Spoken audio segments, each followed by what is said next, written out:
경계지역 벗어나기 8번째 시간 말씀 같이 나누겠습니다. 오늘 본문 말씀을 통해서 우리가 2주 전부터 함께 나누었었던 요나라는 한 인물을 중심으로 해서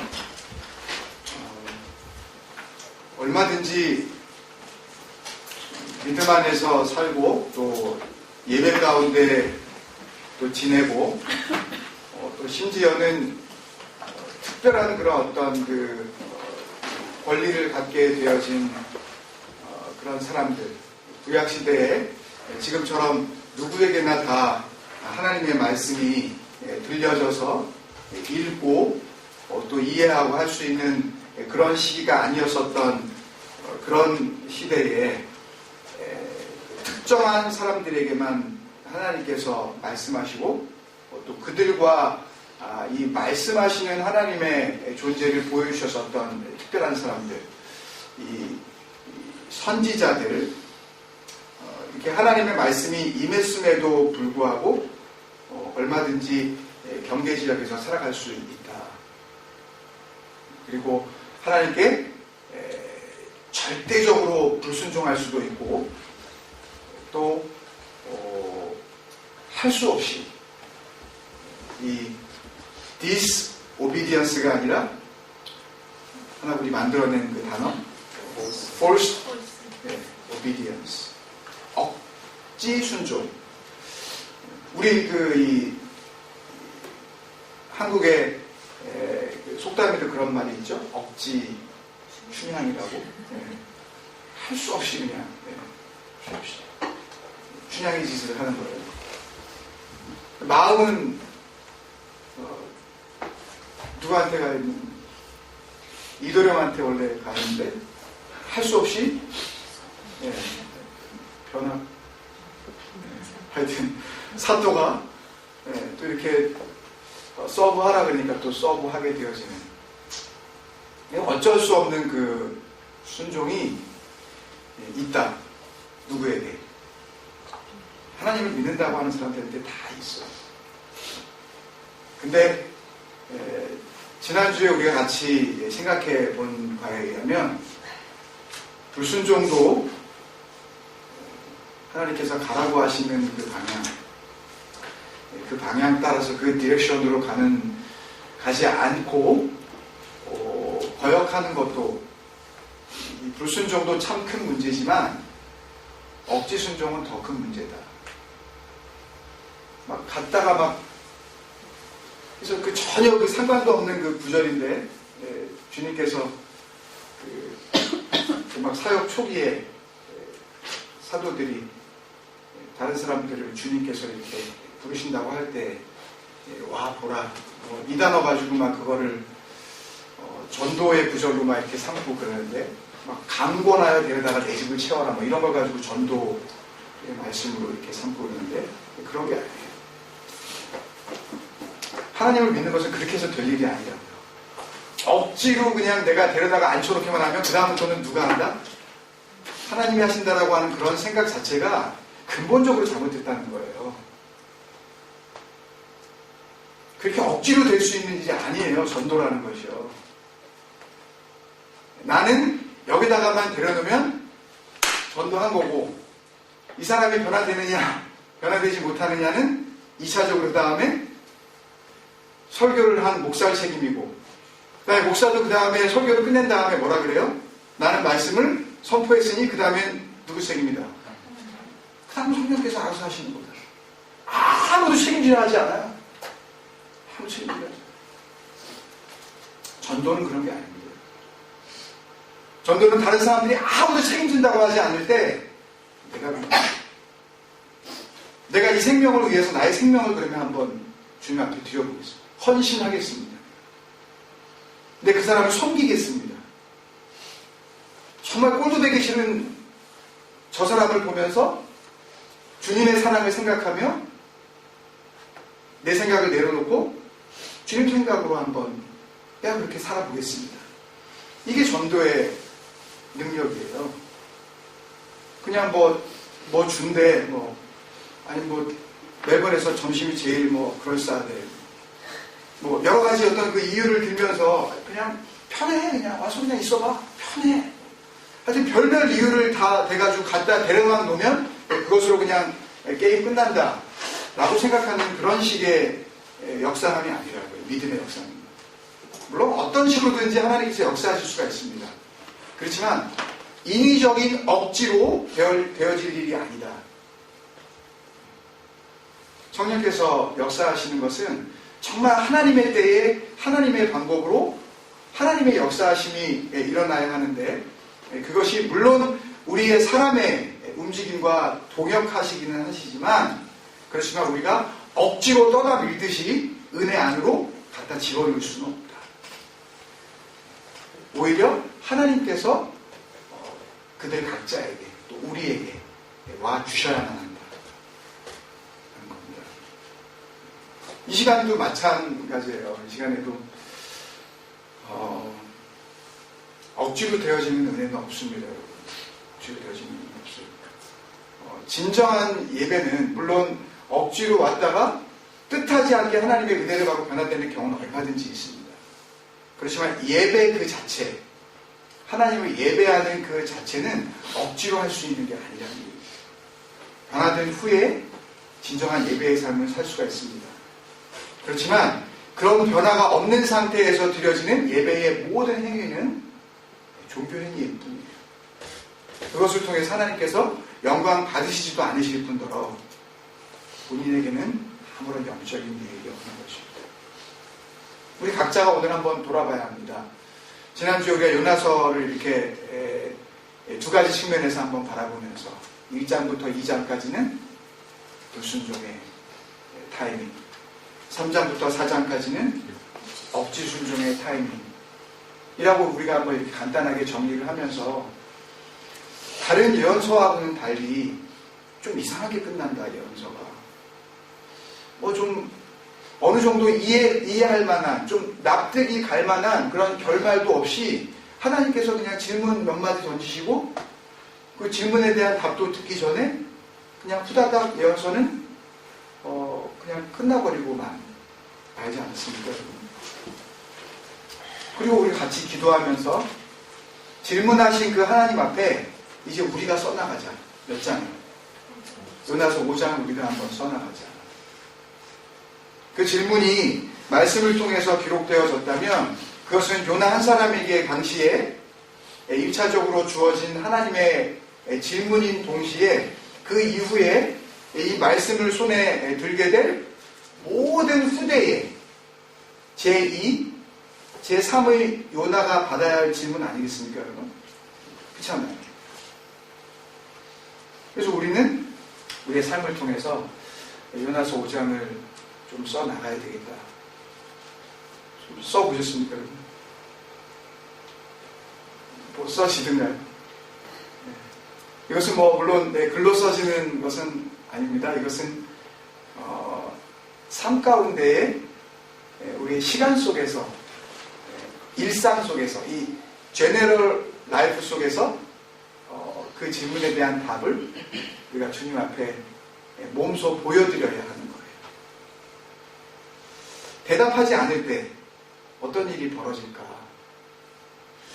그것에 대한 답을 그 후에 700여 년, 800여 년이 지난 그 시점에서 예수님께서 자신의 이 공적인 사역을 시작하시면서 주시는 5번의 말씀을 통해서 기록되어졌고, 그것을 통해서 우리에게 다시 한번 그 질문에 대한 해답을 주고 있다고 저는 그렇게 생각을 합니다.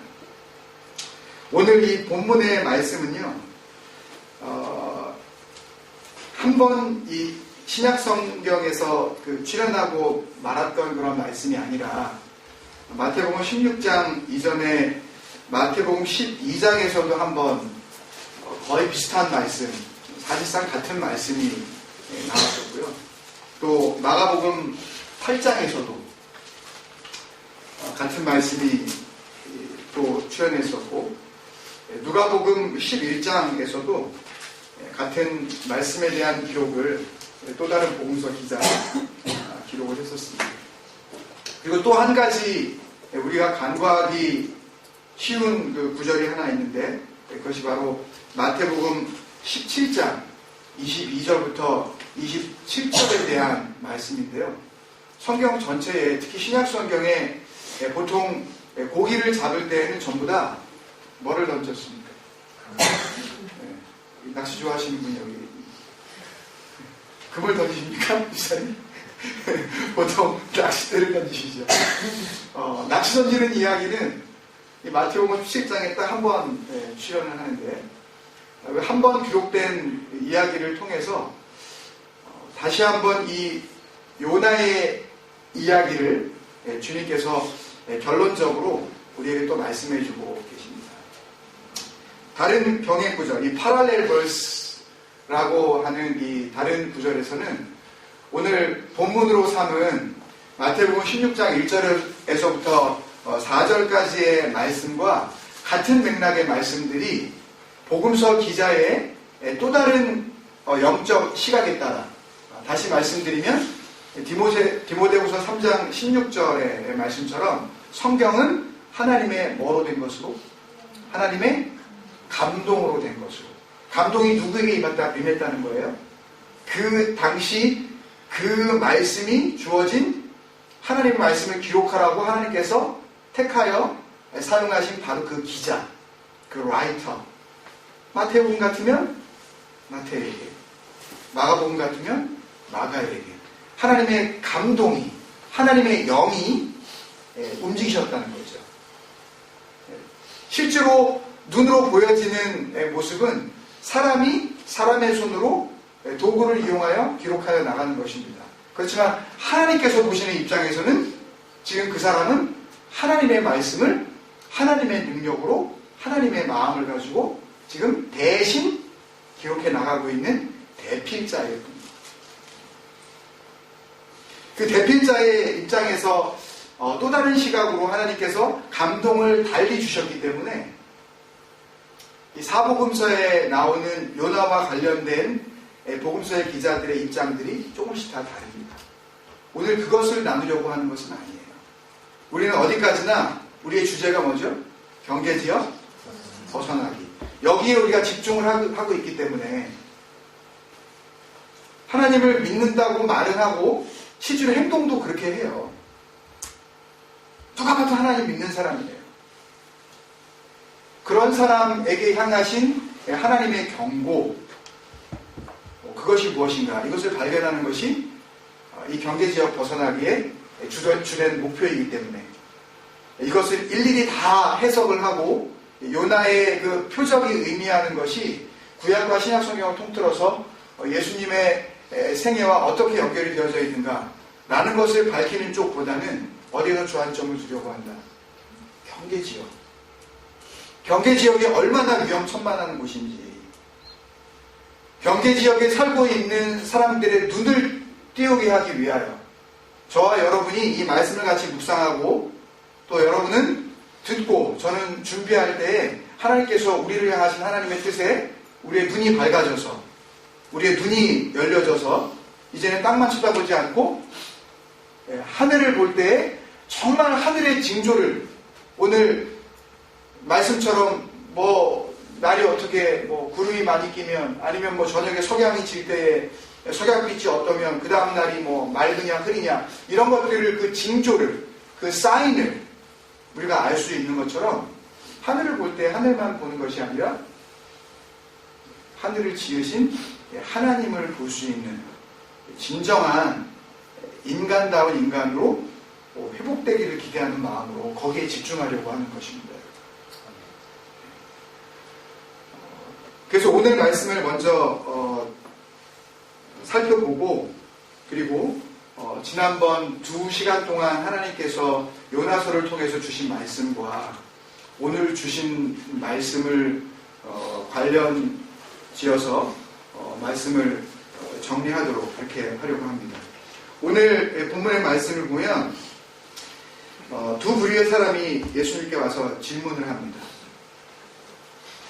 질문이 나쁜 것은 아니라고 말씀을 드렸습니다. 지난 시간에도 요한복음 14장에서 도마가 주님께서 어디로 가시는지 모르는데 우리가 어떻게 따라갑니까? 그런 질문을 통해서 주님께서 내가 길이다. 다른 데 찾아 헤맬 필요 없다. 내가 진리다. 이 진리는 어떤 진리입니까? 내 목숨과 바꿀 수 있을 만한 진리를 의미하는 것입니다. 여러분, 진리는요, 진정한 진리는 불변하지 않는 모든 것이 물론 우리가 진리라고는 이야기를 하는데, 성경이 이야기하는 하나님께서 말씀하시는 진리란 무엇이냐? 그것은 우리의 생명과 바꾸어도 아무런 손해가 나지 않는 것. 오히려 우리의 생명과 그 진리를 바꾸려 하면 할수록 우리에게 오히려 복된 것. 그죠? 그것이 진리입니다. 그래서 그것이 우리에게 생명이 되는 거예요. 그래서 내가 곧 길이다, 진리다, 생명이라는 말씀을 주신 겁니다. 그리고 그것을 바꾸게 되면 복이라고 그랬는데요. 그것을 바꾸기 시작한 이스라엘은 전부 다 주님 앞에 회복될 것입니다. 이스라엘만 회복될까요? 말씀을 준비하다가 어제 말씀 이사야서 19장이었나요? 어제 매일 성경 본문이요. 사실 예전에도 읽은 적이 있는데 다시 한번 마음 가운데 큰 그 충격이 왔습니다. 하나님께서 보통 복을 주실 때에는 누구만 복을 주셔야 되는 거죠? 하나님께서 택한 민족? 이스라엘만 주셔야죠. 근데 어제 이 이사야서 19장 그 본문의 말씀을 보니까 이스라엘만 복 주신 하나님이 아니네. 19장 25절이었나요? 24, 그 이전부터 다른 모든 하나님 앞에 버림받았었던 민족들에 대한 회복을 하나님께서 예고를 하시면서 심지어는 그렇게 완전히 하나님 앞에 버림받을 것 같은 그런 존재였었던 애국도 애국을 뭐라 그래요? My people 그래요. Blessed be Egypt my people 그래요. 복된 자들이여, 참 너희들 복되도다. 내 백성 애국. 이게 이해가 되십니까, 여러분? 하나님께서 이스라엘만 사랑해야 되는데, 나만 사랑해야 되는데 누구까지 사랑하셔요? 우상의 완전히 이 본거지, 그 진원지나 마찬가지인 오늘 주님께서 말씀하시는 것과 같은 그런 악하고 음란한 세대, 정말 악할 대로 악해서 하나님을 버리고도 얼마든지 잘 살 수 있는 그런 나라, 음란하기 때문에 하나님을 섬기지 않고 오히려 다른 우상들을 섬기면서 얼마든지 그 신들과 함께 평온한 삶을 살아갈 수 있는 그런 나라, 정말 악하고 음란한 세대가 바로 애굽 아니었습니까? 그런데도 불구하고 하나님께서 뭐라 그러셔요? 니네들 내 백성이다.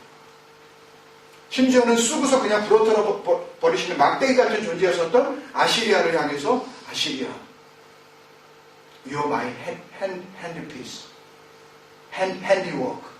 나의 작품이라고 그러셔요. 나의 기업이라고 그러셔요. 놀라운 일 아닙니까? 하나님 안으로 들어오기만 하면, 하나님 안으로 회복되기만 하면 하나님을 가리지 않습니다. 요나서를 통해서 요나에게 질문을 하셨을 때에 그 질문을 통해서 요나서 숨겨진 5장을 통하여 만약에 하나님 앞으로 회복되어지기만 한다면 요나는 질문받는 요나로 끝나는 것이 아니라 하나님 앞에서 복된 요나로 그렇게 살아가게 될 줄로 믿습니다. 근데 우리가 하나님께 질문을 하면 안 돼요. 그러니까 질문을 드려도 그 질문의 목표가 무엇이어야 하냐면 내가 정말 가야 할 길이 무엇인지 내가 그것을 알고 싶어서. 내가 모르는데 이걸 갖다가 이게 뭐야, 이런 말씀이 무슨 이런 말씀이 성경에 다 있나? 아무래도 이게 성경이 이게 뭔가 문제가 있는 것 같아. 이거 어떻게 이런 앞뒤가 안 맞는 이런 모순적인 말씀을 여기다가는 저렇게 기록해놓고 여기다가 또 이렇게 기록해놓고 이것을 뭐하기 위하여? 흠잡기 위하여. 예수 그리스도가 당신이 하나님의 아들이 아니다. 당신이 하고 있는 모든 사역은 지금 성령을 힘입어 사역하고 있는 것이 아니라 우리가 금요일날 같이 나눴었던 거 기억나시죠? 뭐를 힘입었다? 바알의 왕자, 바알세불의 힘을 입었다. 네가 귀신의 왕을 그 힘을 얻고 지금 네가 역사를 하고 있는 거 아니냐. 굳이 하나님께서 역사하시고 있는 그 사역을 마음 가운데 악한 마음으로 거부하려는 그런 마음, 거절하려는 그런 마음, 그런 마음으로 드리는 질문이 아닌, 정말 내가 알기를 원하고, 내가 정말 보기를 원하고, 내가 정말로 붙잡기를 원하고, 그런 마음으로 드려지는 질문 이외에 다른 질문들은 하나님 앞에서 성령을 모독하는 죄를 범하게 되는 것입니다. 오늘 그 단어들을 한번 살펴보면 이렇습니다. 바리새인과 사두개인들이 와서 예수를 뭐하여? 시험합니다. 성경에 크게 이 시험하다는 단어가 두 가지가 나오는데, 하나는 도키마조라는 단어가 나오고요, 하나는 페이라조라는 단어가 나옵니다.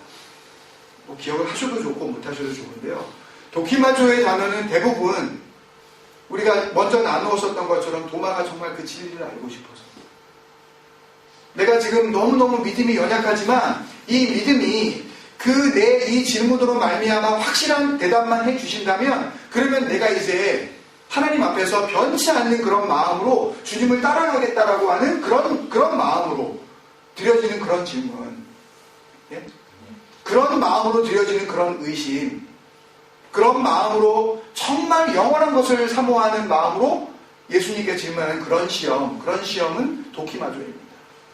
근데 이 페이라조는 뭐냐면요, 이 질문을 해서 그 질문에 어떻게 답을 하든지 간에 뭐에 걸려드는 거냐면 덫에 걸려드는 거예요. 예수 그리스도를 올무잡아서 억지로 이유를 만들어 뭐하게 하려고, 십자가에 못 박아버리려고 하는 그런 의도를 가지고, 그 악한 마음을 가지고 예수가 하나님의 아들이 아니다라고 하는 기본적인 마음을 깔고 드리는 그런 시험이 뭐냐면, 그 시험이 바로 페이라조예요. 여러분, 우리 마음 가운데 도키마조의 그런 의심이 우리 마음 가운데 있기를 저는 정말 원합니다. 주님 정말 알고 싶습니다. 지난 금요일날 비유의 말씀을 나누다가 베드로전서 어디였죠? 3장 19절에서 20절 말씀을 같이 나누며 그 의문들을 풀어나갔는데요, 그런 질문은 복된 질문이에요. 말씀을 깊이 있게 읽지 않으면 정말 하나님의 말씀을 정말 내 말씀으로 간직하고 싶습니다. 단 한 구절도 내가 그냥 의심하는 마음으로 이게 뭐지? 라고 그렇게 깨름직하게 내가 살고 싶지 않습니다. 분명하게 내가 하나님의 뜻을 알고 싶습니다 하는 그런 질문은 복된 질문이에요. 그 질문을 하고 누군가가 다른 대답을 해줄 때에 그것을 통해서 하나님께서 영광을 받으실 줄로 믿습니다. 길을 잃었던 자가 길을 찾게 되는 거예요. 의심 가운데 모든 것이 다 분명한데도 불구하고 몰라도 되고 알아도 되고 그만한 그 질문에 확실한 대답을 내가 갖게 되었을 때에 내 모든 확실한 것들이 더 확실해집니다. 그런 페이라조의 그런 의문이 아닌 도키마조의 그 의문이 우리 마음 가운데 가득하기를 저는 소망합니다. 우리 그래서 그런 은혜를 나누었잖아요. 그런 도키마조의 의심을 가져주시니 질문을 하실 수가 있으셨고, 그 질문에 대해서 다시 한번 깊이 생각하면서 나눌 수 있는 그런 복된 시간이 된 건 아닙니까, 여러분? 저는 복되다고 생각해요. 여러분 어떻게 금요일 시간을 어떻게 나누셨는지 모르겠지만 하나님께서 은혜를 이렇게 주신 것입니다. 바리새인과 사두개인들이 왔다 그러는데요, 바리새인들과 사두개인의 그 이름을 우리가 한번 살펴볼 필요가 있습니다. 바리새인들이라는 이름은 그 파리사이오이라는 그런 이름인데요, 파리사이오이라는 그 이름은 페리시라는 그 헬라어 단어에서 나왔는데, 이 단어는 구별된, 거룩한, 순결한, 때묻지 않은, 우리는 누구와 다르다, 니네들과 다르다, 그렇게 생각하는 사람들이 누구예요? 바리새인들이 철저히 율법을 지킵니다. 철저히 말씀대로 살아가요. 말씀이라 그러면 아주 그냥 껍벅 죽는 사람들이 누구예요? 말씀 중심. 말씀이 아니면 아예 자기의 삶의 기준으로 삼지도 않는 사람들, 그런 사람들이 바뀌었습니다. 사두개인들. 헬라어로 사두키오이라는 이런 단어인데요. 사둑에서 나왔습니다. 사둑이 누구죠? 사둑. 이스라엘 제사장 중에 한 사람이었죠. 특히 통일왕국을 구가하며 하나님 앞에서 정말 하나님께서 내 마음에 합한 자, 유일하게 그런 칭찬을 받았었던 다윗 왕의 제사장으로서 아주 귀한 역할을 감당했었던 제사장 이름이 바로 누구예요? 사독이죠. 사독의 후예들이라는 그런 뜻입니다. 우리들은 누구의 후예다? 대제사장의 후예다. 우리는 제사장, 뭐를 주관하죠? 제사를 주관하죠. 제사장입니까? 반장은 그 바들을 주관하듯이. 우리는 뭘 중요시한다? 우리는 제사를 중요시한다.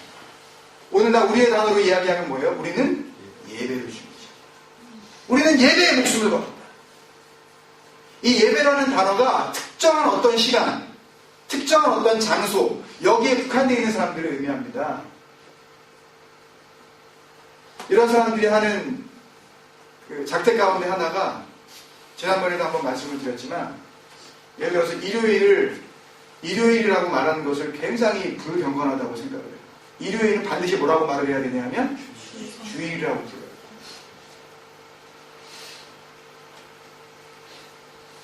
길게 말씀드리지 않겠습니다. 주일이냐 아니냐 뭐 이런 문제에 대해서는 누가 만들어냈는지도 모릅니다. 주의 날이라는 것이 과연 썬데이만 그러면 로스데이냐, 아니면 먼데이 수 세터데이까지는 6월데이냐. 이 앞에 우리는 한번 우리의 마음을 한번 주님 앞에 내어드릴 필요가 있습니다. 그날은 주일이 아니고 이날만 그러면 주일이냐. 특히 주일 가운데서도 11시부터 12시 반까지만 주의 시간이고 그 전과 그 후의 시간은 내 마음대로 할 수 있는 시간이냐. 이것을 따지는 사람들이 누구예요? 네? 사두키오예요. 예배 때 예배에 나오냐 안 나오냐 이걸 따지는 사람. 오늘날로 치면은 주일 성수라는 단어를 만들어낸 인간들.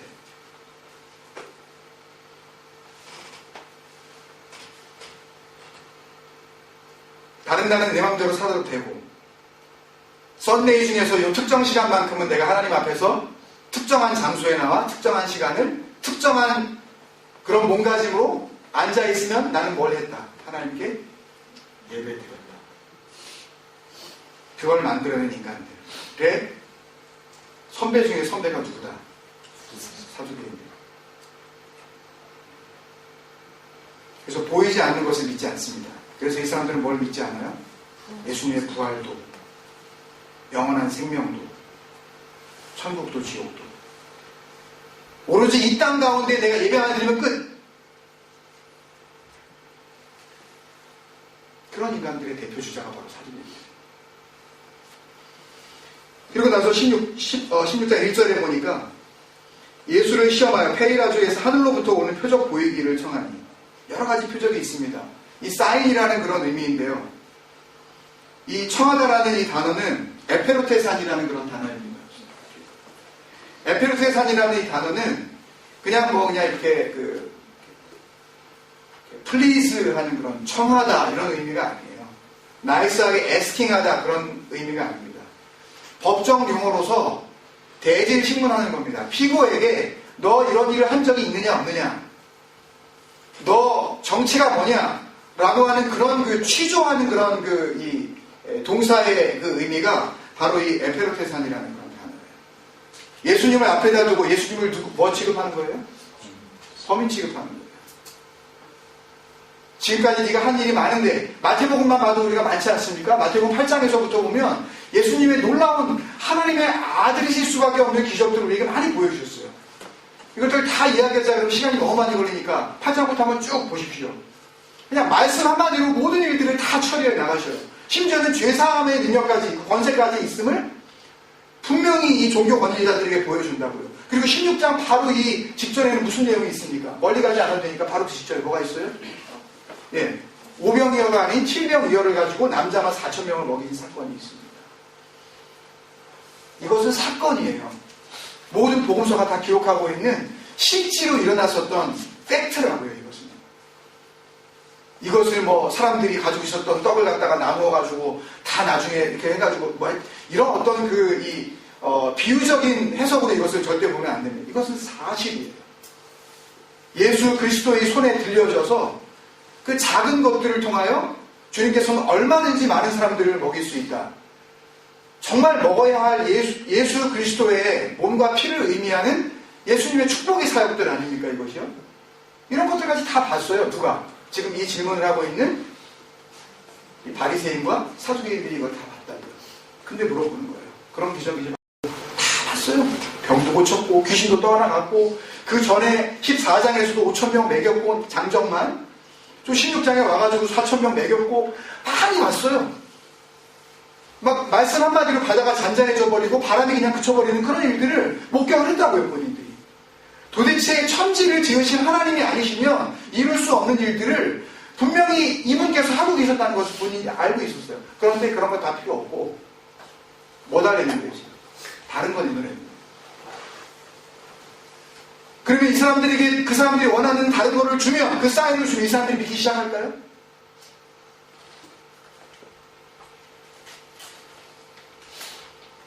여러분 체험만을 중시하는 신앙은 이렇게 위험합니다. 체험이 없는 신앙도 참 위험하지만요.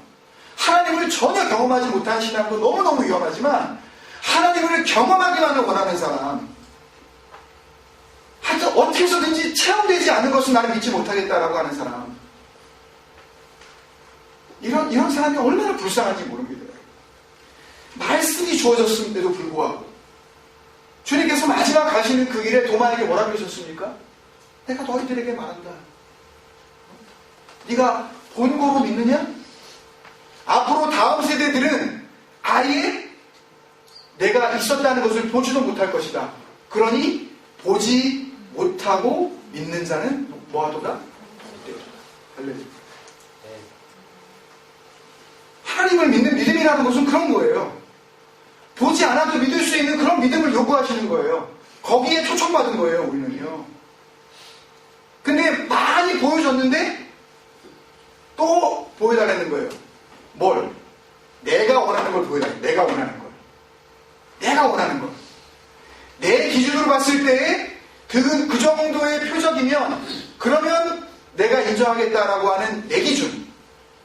심지어는 당신이 하나님인지 아닌지에 대한 증명을 누가 해야겠다는 거예요. 당신 스스로 하나님이라고 하셔도 하나님의 아들이라고 하셔도 그걸 내가 믿지 못하겠고 그 기준을 내가 하겠다. 여러분 질문하는 것 자체는 잘못된 게 아닙니다. 여러분 표적을 구하는 것이 무조건 잘못된 것은 아니에요. 그렇다고 해서 이 말씀을 들으면서 앞으로는 하나님 앞에 어떤 표적도 내가 구하면 안 되겠다 라고 생각하시면 안 돼요. 심지어는 애굽에서 이 이스라엘 백성들이 나올 때 하나님께서는 이들이 뭘 구할 줄 아셨어요? 네가 어디서 왔느냐? 모세에게 물을 줄 아셨어요. 그래서 하나님께서 표적을 보여주라고 출애굽기 4장부터 말씀해 주셨어요. 뭐 지팡이를 어떻게 해라, 손을 넣었다가 빼라, 뭐 이런 표적을 보이라고 그러셨어요. 표적 그 자체를 구하는 것은 나쁜 것이 아니라니까요. 도키마주냐? 페이라주냐? 정말 그 길을 가기를 원하느냐? 아니면은 그 길 가기를 원하지 않는 그런 못된 신성을 가지고 있으면서 뭐 또 하나 내가 원하는 걸 보여달라고 그러는 것이냐? 그 백성들에게 주님께서 이렇게 말씀하십니다. 날씨를 이야기하면서 저녁에 하늘이 붉으면 날이 좋겠다. 아침에 하늘이 붉고 흐리면 오늘 날이 붓겠다. 날이 그 다음에 좋을지 안 좋을지 내가 하늘의 징조를 보고 그 하늘의 사인 그 세미온 그 징조를 보고 그 인디케이션을 보고 너희들이 알 수 있다면 그것을 분별할 수 있는 능력이 있다면 어떻게 또 다른 이 시대의 표적 The sign of this timing 어떻게 이 시대에 주신 하나님의 이 표적을 너희가 알아보지 못하느냐. 그러면서 주님께서 뭐라 그러셔요? 결론적으로 요나서와 이 요나의 표적과 연결지어서 굉장히 중요한 한 말씀을 하십니다. 그게 바로 주님께서 5절에 말씀하신 그 말씀이에요. 악하고 음란한 세대가, 결국 누가 악하고 음란한 세대예요? 바리새인과 이 사두개인들. 자기는 하나님 앞에서 특별히 구별되어진 거룩한 존재다. 자기의 의로 자기의 자랑을, 자기 믿음의 자랑을 삼은 존재들. 예배가 다라고 생각하는, 그래서 예배라는 종교 행위에 모든 것을 걸고 있는 그 사람들, 너희들이 다 뭐다? 너희들이 다 악하고 음란하다. 모든 것 속에서 하나님께서 역사하신 임마누엘의 그 임재를 기대하지 아니하고 어떤 특정한 것들 속에서만 하나님께서 함께 하신다고 하는, 그죠? 구별됐다고 하는 그 생각 속에는 뭐가 있는 거예요? 다른 사람에게는 하나님께서 역사하지 않으시고 나에게만 역사하고 있다는 그런 차별의식이 있는 것 아닙니까? 그러니까 우리가 이사야서 19장을 읽다가 이스라엘만 복주셔야 되는데 어떻게 애굽을 나의 백성이라고 그러시지? 어떻게 아시리아까지 복된 민족이라고 그렇게 말씀하실 수가 있어? 우리가 말씀을 잘 읽어보면 놀라는 것 아닙니까? 왜 이게 놀라게 돼요? 우리는 구별되어졌고 그들은 구별 밖에 있는 인간이라는 그런 생각을 갖고 있게 되는 그런 것 아닙니까? 내가 예배를 드렸는데 누군가는 어쩔 수 없는 상황에서 정말 마음의 그 중심은 예배하는 그 중심으로 살아가고 있는 게 분명해요. 누가 보기에, 하나님이 보시기에. 근데 어쩔 수 없이 소위 쓰고 싶지도 않은 단어 주일 성수를 범했어요. 그러니 예배를 드리고 나오는 사람들이 예배를 드리지 못하고 있는 사람들에게 혀를 차고 이야기합니다. 주일 성수를 안 하는 저런 사악한 인간들 같은 거. 그러면서 지가 집사라고, 그러면서 지가 장로라고, 그리고 자기는 하나님 앞에서 예배 드렸다라고 생각하고 모든 사람을 향하여 자기 기준을 가지고 뭘 해요? 정죄하는 겁니다. 정죄하는 겁니다. 정죄는 우리에게 주어진 사역이 아닙니다. 절대 착각하지 마세요. 여러분이 좀 은혜를 받았다 그래서, 여러분들이 마음이 좀 뜨거워졌다 그래서, 여러분들이 보지 못했었던 진리를 좀 깨달았다 그래서 다른 사람들을 향하여 절대 손가락질하지 마시라고요. 말씀의 적용은 누구에게만? 나에게만. 처음부터 끝까지 나에게만.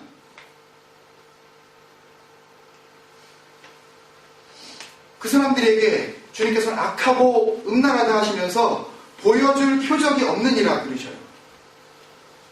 아니 좀 표적 보여달라고 하면 좀 보여주지. 뭘 보여줄 표적이 없다라고. 이 보여줄 표적이 없느니라 라고 할 때 이 사용하신 주님의 그 말씀의 단어, 이 도테세타이라는 단어는요,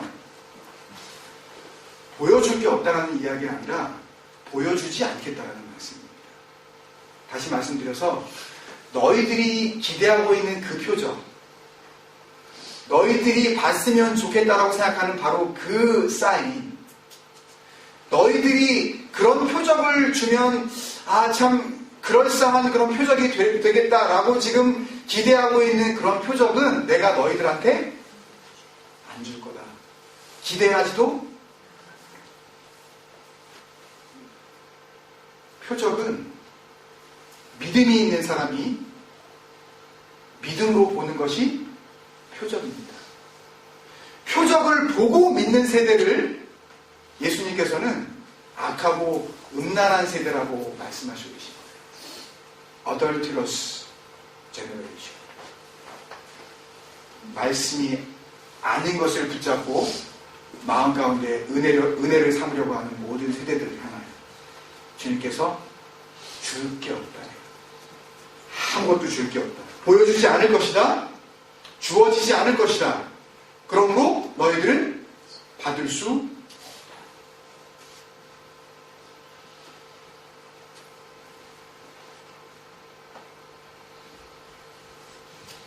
그리고 결론이 이렇게 납니다. 예수님께서 그들을 떠나 가십니다. 그들을 떠나 가셔요. 지금까지는 그들이 예수님을 시험을 하든 예수님께서 그들에게 질문을 하든 어찌되었든 그 경계선상에서 엎치락뒤치락 하는 그런 상황 속에서도 그들과 주님이 어떻게 했어요? 공존했어요. 같이 있었어요. 갈등은 있었고 다툼의 징조가 보였고 그런 위기감이 고조되는 그런 상황이 있었지만 그럼에도 불구하고 그들과 그 악하고 음란한 세대와 누가 함께 있었다고요? 세상을 구원하신 예수 그리스도께서 공존하고 계셨다. 그런데 그 주님께서 너희들이 기대하는 그 표적을 줄 게 없다 라는 그 말씀을 마지막으로 떠나가십니다. 떠나다, 그들을 떠나다 할 때 이 카탈포라는 이 단어는요, 내버려 두다라는 거예요. to leave예요, 그냥. left them there. 그냥 그들을 거기다 그냥 놔두신 거예요. 너 그대로 살아라. 우리 계속해서 말씀을 통해서 우리 알 수 있었죠? 하나님께서 주시는 가장 최고의 벌이 뭐다? 유기, 방치, 기버, 그냥 let it be there. 그냥 그대로 존재하게 만드는 거, 손대시지 않는 거, 상관하지 않으시는 거, 그들이 어떤 말을 하든 어떤 행동을 하든 어떤 죄를 짓든 무슨 짓을 하더라도 그 마음 가운데 어떤 생각을 가지고 있더라도 네 마음대로 해. 네 하고 싶은 대로 하고 살아. 하고 하시는 그 하나님의 그 다루심이 하나님의 최악의 벌이니까요, 여러분. 아무리 잘못을 하고 아무리 못된 생각을 가지고 아무리 엉뚱한 짓을 하더라도 아무런 일도 벌어지지 않네? 세우스 자동차에 누구도 스크래치하지 않고 뭐 도둑도 안 들고 뭐 애들이 뭐 별로 공부 안 하는 것 같은데도 늘 막 승승장구하고 막 시험만 봤다 하고 전부 패스고 뭐 직장 들어가고 싶은데 그냥 쑥쑥 다 들어가네? 하나님 나를 사랑하시네. 그게 과연 하나님께서 복 주셔서 그런 일이 벌어지는 걸까요, 여러분? 저는 말씀을 토대로 생각할 때 하나님은 내버려 두시고 계신 것입니다. 네 멋대로 한번 살아봐라. 네 마음대로 한번 살아봐라. 네 생각이 맞다고 생각하면 그 반대 생각 속에서 얼마든지 거해봐라. 놔두시는 거예요. 카탈리포. 그냥 두시는 거예요. 그리고 맨 마지막에 아페르코마이. 이게 정말 마지막 징벌입니다. pass away. 그들을 그냥 지나치고 마시는 거예요. 복음서에 정말 이런 것도 믿음일까 하는 그런 일들이 많이 나오는 그런 장면들이 있는데, 예를 들면 앞을 보지 못하는 장님들이 다 예수님이 지나가면 다윗의 자손이요 나를 구원하소서, 막 나병 환자들이 또 막 중풍병자를 막 친구 네 사람이 막 지붕을 뚫고 내려와가지고 막 이런 일들이 막 벌어져요. 네? 그때마다 주님께서 그냥 지나치시나요?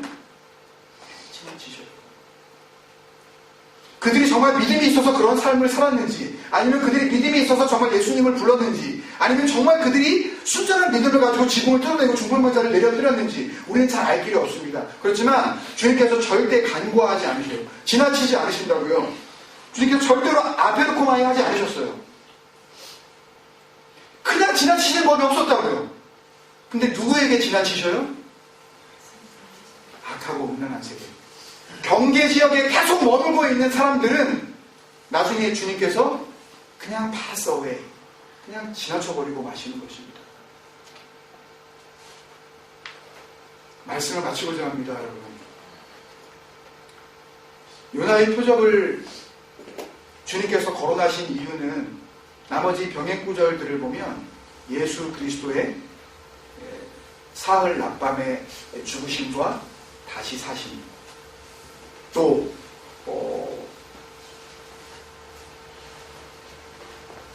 하나님께서 말씀이신 예수 그리스도를 이 땅에 보내주셨음에도 불구하고 솔로몬 왕의 그 지혜를 들으려고 온 남방의 여왕보다도 못한 그 당시의 시대를 살아가고 있는 모든 사람들을 향하여 주님께서 정말 말씀이 소중하다는 것을, 다른 것을 붙잡는 것이 아니라 하나님의 말씀이 소중하다는 것을 이 병행 구절을 통해서 말씀을 해주셨다고요. 그런데 정말 더 중요한 것은 뭐냐 하면 오늘 말씀을 통해서 주님께서 주시는 그 은혜의 한 가지 중요한 것은 경계지역을 살아가고 있는 너희들, 너희가 원하는 표시, 너희가 원하는 증거, 너희가 좋아하는 그런 이 사인들을 주님께서는 주실 수도 없고 너희들은 받지 못할 것이다 라는 그런 말씀이 우리에게 굉장히 중요한데요. 그 가운데 한 가지 생각이 나는 것은 이 요나서의 말씀과 이 신약 성경에 나오는 요나의 표적을 우리가 연결지어서 생각을 했을 때에 하나님께서 요나에게 3번 질문하시고 내가 이렇게 하면 안 되는 것이냐? 내가 이 큰 도시, 이 니느웨를 사랑하면 안 되는 것이냐? 라고 그냥 그 의문을 남기고 대답도 없이 그냥 끝나버리고 말았었던 그 요나서의 마지막에 대한 대답을 저는 주님께서 하시고 계시다라는 그런 마음이 드는 겁니다. 하나님께서 우리에게 질문하셔요. 특히 하나님께서 우리에게 질문하실 때 언제나 문제가 있습니다, 여러분. 많은 구절들을 우리가 찾아보지 않고서도 금방 발견할 수 있는 그 부분인데요. 예를 들면 창세기가 시작되자마자부터 하나님의 첫 번째 질문이 어디에서 나옵니까? 창세기 3장 초반에 나와요. 창세기 3장 초반에는 하나님께서 말씀하신 그 명령에 대해서 그 약속을 어긴 인류 최초의 사람들에게 나타나신 하나님께서 질문하시는 장면이 나옵니다. 첫 번째 질문이 뭐예요? 너 어디 있느냐? 그 전까지는 질문하실 필요가 없었어요. 그 다음에 두 번째 질문이 뭐예요? 네? 아니요, 그 뒤에 바로 나옵니다. 그 뒤에 창세기 3장에 나오는 질문 한번 우리가 찾아볼까요? 그 부분만 우리 같이 보고 말씀을 좀 해야겠습니다. 3장 9절에 보면 하나님께서 아담을 부르시면서 이르시되 내가 어디 있느냐 부르십니다. 그리고 10절에 주님께서 누가 너한테 알려줬느냐, 누구냐 라고 말씀을 하셔요. 그리고 13절에 주님께서 또 왜 그랬느냐 그렇게 물으십니다. 믿음에 심각한 문제가 생겼을 때 하나님과의 관계에 정말 절대적인 이 순간이 되었을 때에 저는 그렇게 생각합니다. 하나님께서 마지막 기회로 질문하셔요. 질문도 받지 못하고 사는 사람은 물론 더 큰 문제이지만 질문 받았을 때에 뭐가 중요하겠습니까, 여러분? 뭐가 중요하겠어요? 대답이 중요합니다. 대답이 모두가 잘못했어요. 끝없이 아담과 하와는 우리가 요나서에서 발견했었던 자기 추측, 책임 전가, 자기 변명, 그리고 이 정도라도 하나님께서 그냥 넘겨주시겠지라고 생각하는 prejudice, 하나님에 대한 자기 편견. 이게 난무하는 거예요.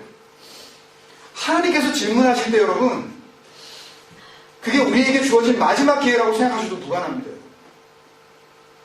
질문하시면 그래도 그것이 복된 인생인 여러분들 믿으셔야 해요.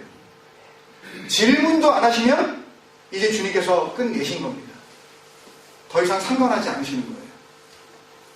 그리고 나서 창세기 4장에서 또 질문이 나오죠.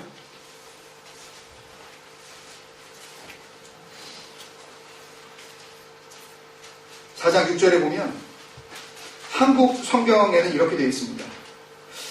여호와께서 가인에게 이르시되 내가 분하여 하면 어찌 됨이며 안색이 변하면 어찌 됨이냐 라고 이렇게 굉장히 고어체로 되어 있는데 영어 성경을 보면 Why are you angry? 어디서 많이 듣던 질문이죠. 요나서에서 나왔던 질문이에요. 너 왜 화내냐? 네가 화낼 권리가 있다고 생각하냐? 네 왜 승질내냐? 왜 네 분을 참지 못하느냐? 첫 번째 질문이, 가인에게 한 질문이 네 동생 어딨냐가 아니에요. 너 왜 화내고 있느냐? 그 화를 내는 이유가 뭐냐? 누구한테 화를 내는 거냐? 하나님께서는 그 화냄을, 그 분냄을 누구에게 분내고 있다는 것을 보시는 거예요? 하나님 당신에게 화내고 있다는 것을 보시는 거예요. 그러고 나서 하나님께서 또 질문하지 않습니까? 그 질문을 했는데도 불구하고 그 질문을 했을 때 하나님 앞에 바로 대답했으면 돼요. 그런데 바른 대답이 나오지 않았으니 무슨 일이 벌어진 겁니까? 인류 최초의 형제가 서로 죽고 죽이는 근친 살인이 벌어진 건 아닙니까, 여러분? 패밀리 머더링. 첫 번째 인류의 이 어마어마한 살인 사건은 하나님에 대한 질문과 그 질문에 대한 바른 대답이 없었기 때문에 일어나는 일이라고 저는 생각을 합니다. 그러니 하나님께서 다시 질문하십니다. 그 질문을 통해서 그때도 바르게 대답을 했다면 기회는 있었어요. 그때 회복의 찬스가 있었다니까요. 뭐라고 질문하셔요? Where is your brother? 그때 대답을 잘했어야 돼요. 하나님 잘못했습니다. 돌아섰으면 돼요. 그런데 뭐라 그래요? I don't know. 그리고 그 다음에 더 웃기는 일이 벌어집니다. 하나님께서 나에게 질문을 했는데 나 모르겠다 그래 놓고서 하나님께 다시 뭐예요? 반문해요. 뭐라고 반문합니까? Am I? Am I? Am I my brother's keeper? 내가 내 동생을 지키는 자입니까? 자기 입으로 고백하는 거예요. 맞아요. 동생을 지키는 자예요. 형제를 지키는 자라고요, 우리는. 형제를 섬기는 자예요. 부모를 사랑하는 자들이고 우리는 그렇게 부르심을 받은 자들이에요. 그런데 지키지 않는 거예요. 그래놓고서 반문을 합니다. 내가 형제를 지키는 자입니까? 내가 내 동생 지켜야 되겠습니까? 나 바쁘다 이거죠. 자기 손으로 죽여놓고. 여러분, 요나서와 복음서를 통해서 요나의 표적을 통해 하나님께서는 저에게 질문하신다고 저는 믿습니다. 어쩌면 이 질문 앞에 제가 바르게 대답하느냐 아니면 바르게 대답하지 못하느냐에 따라서 임마누엘의 그 은혜가 저에게 넘쳐날 수 있을 수도 있고 아예 예수님께서 카탈리토 아페르코마이 하시는 그냥 너 하고 싶은 대로 한번 생각해봐라. 너 살아가고 싶은 대로 살아가라. 그리고 그냥 지나가 버리시는 내버려 두신 사실 사형이나 마찬가지인 사나토스의 삶을 살아갈 수도 있을 것입니다. 여러분, 우리에게 질문하십니다. Why are you angry? 왜 하나님을 향하여서 너희가 화를 내느냐? 그리고 너희가 어디에 있느냐? 그리고 네가 지키고 사랑해야 할 네 동생 어디에 있느냐?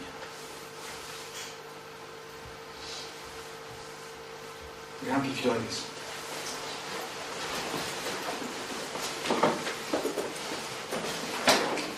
여러분, 우리 그런 마음을 한번 기도합시다. 요나서와 복음서에서 예수님께서 이 땅에 살아계실 때 말씀해 주신 그 요나의 표적을 두고 우리가 생각해야 할 경계 지역을 살아가는 사람들에 대한 하나님의 그 경고, 그 앞에 여러분들은 여러분의 삶으로 뭐라고 답하시겠습니까? 여러분, 이 말씀 앞에 그 어느 누구도 예외 없이 그렇게 초대받았다고 저는 생각을 합니다.